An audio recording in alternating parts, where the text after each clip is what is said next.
बिस्मिल्लाहिर्रहमानिर्रहीम। Hello viewer, अस्सलाम वालेकुम। मैं वो आपका होस्ट सुहेल अहमद। आप सबको मैं अपने चैनल में खुशामदीद कहता हूँ। दोस्तों, आज हम माइक्रोसॉफ्ट ऑफिस के एक न्यू कोर्स शुरू करने जा रहे हैं जिसको हम माइक्रोसॉफ्ट एक्सेल कहते हैं। तो माइक्रोसॉफ्ट एक्सेल भी हमारे पास एक माइक्रोसॉफ्ट वर्ड की एक प्रोडक्ट होती है जिसको माइक्रोसॉफ्ट ने बनाया है। इसको हम इस वक्त यूज़ करते हैं जब हम कोई भी डेटा को रो और कॉलम की शक्ल में ज़ाहिर करते हैं। तो दोस्तों, ये भी हमारे पास एक सॉफ्टवेयर होती है। इसके मदद से हम कोई भी डेटा को एक टेबुलर यानी टेबल की शक्ल में हम इसको ज़ाहिर करते हैं। और इधर हम कोई भी फंक्शनल और अरिथमेटिक फार्मूले हम इधर यूज़ करते हैं। तो आज हमारा माइक्रोसॉफ्ट एक्सेल में पहला क्लास है। आज हम मुख्तलिफ़ किस्म के बार के बारे में हम पढ़ते हैं। तो सबसे पहले जो आपको टॉप पर नज़र आ रहा है, इसको हम टाइटल बार कहते हैं। तो यहाँ हमारे पास अपना फाइल का नाम इधर शो होता है। तो इस वक्त हम न्यू माइक्रोसॉफ्ट एक्सेल वर्कशीट, ये हमारे पास फाइल का नाम है। इसी तरीके से इधर हमारे पास टॉप लिफ्ट कारण में हमारे पास एक और बार होते हैं। इसको हम क्विक एक्सेस टूल बार कहते हैं, यानी जो काम हम क्विकली करते हैं वो यहाँ हमारे पास शो होती है। तो बाय डिफ़ॉल्ट हमारे पास सेव होती है। इसी तरीके से अनडू और रीडू भी है, और इधर हमारे पास उफ न्यू भी उफ हो चुकी है। तो यहाँ हमारे पास एक आइकन है।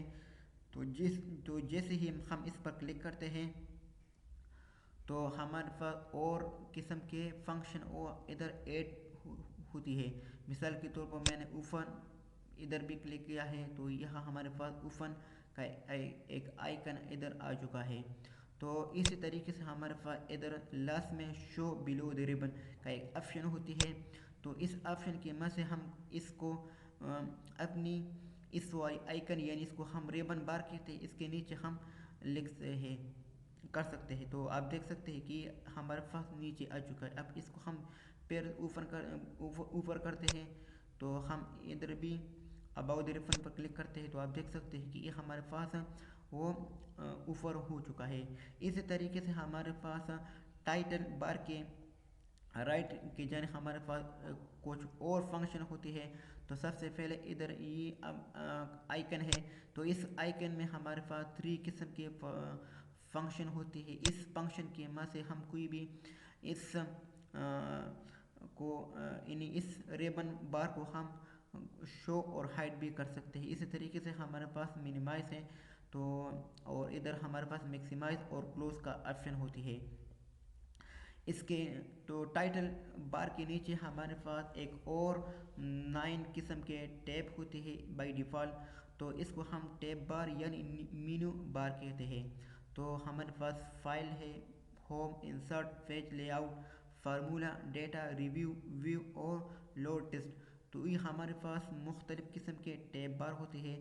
आप इसको रिमूव भी कर सकते हैं और ऐड भी कर सकते हैं। तो इंशाल्लाह इसको हम अगली लेक्चर में डिटेल से पढ़ेंगे।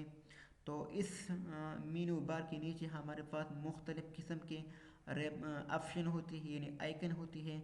मिसाल के तौर पर कट, कॉफ़ी, फॉर्मेट, फेंटर वगैरह। तो इसको हम रेबन बार कहते हैं। हमारे पास मुख्तलिफ़ किस्म के मीनू बार के लिए अलग अलग सी रेबन होती है। मिसाल के तौर पर होम के अंदर हमारे पास clipboard, font, alignment, number, style वगैरह आती है।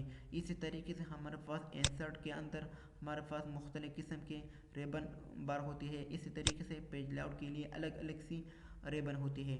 तो इसको हम रेबन बार कहते हैं।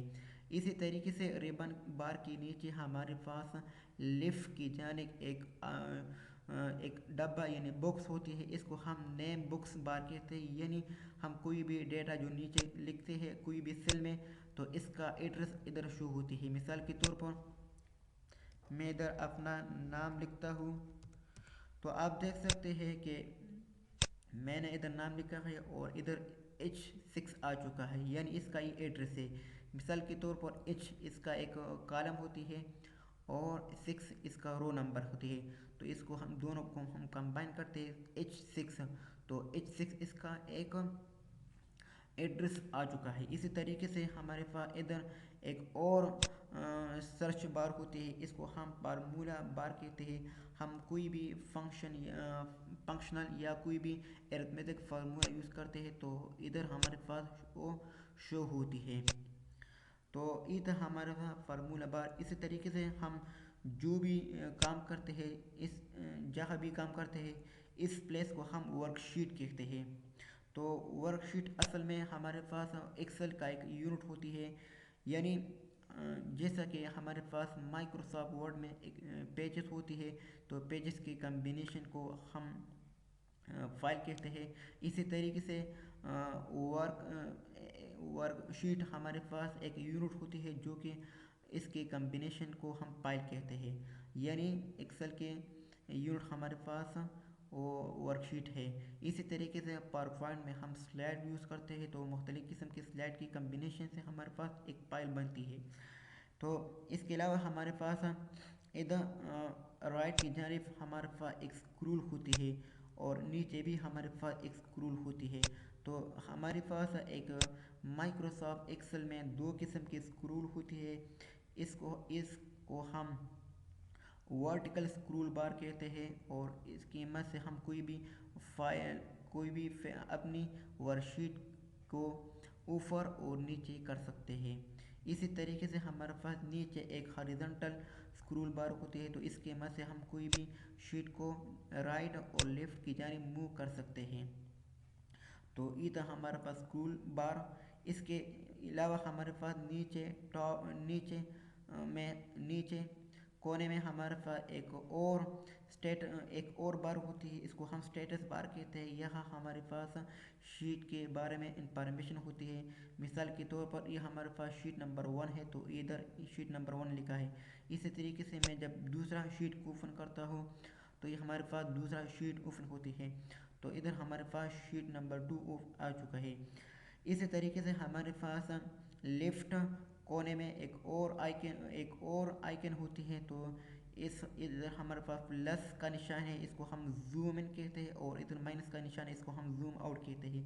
यानी इसकी मदद से हम कोई भी फाइल को ज़्यादा यानी बड़ा करके दिखा सकते हैं और नीचा यानी छोटा करके दिखा सकते हैं। तो ये था हमारे पास जूमिंग का ऑप्शन।